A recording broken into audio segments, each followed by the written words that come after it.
లలితా మాతా శంభుప్రియా జగతికి మూలం నీవమ్మా శ్రీ భువనేశ్వరి అవతారం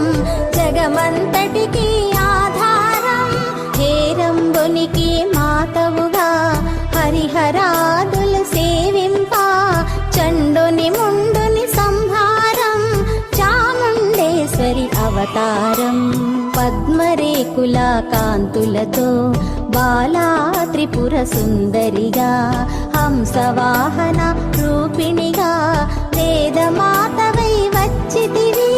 శ్వేత వస్త్రము ధరించి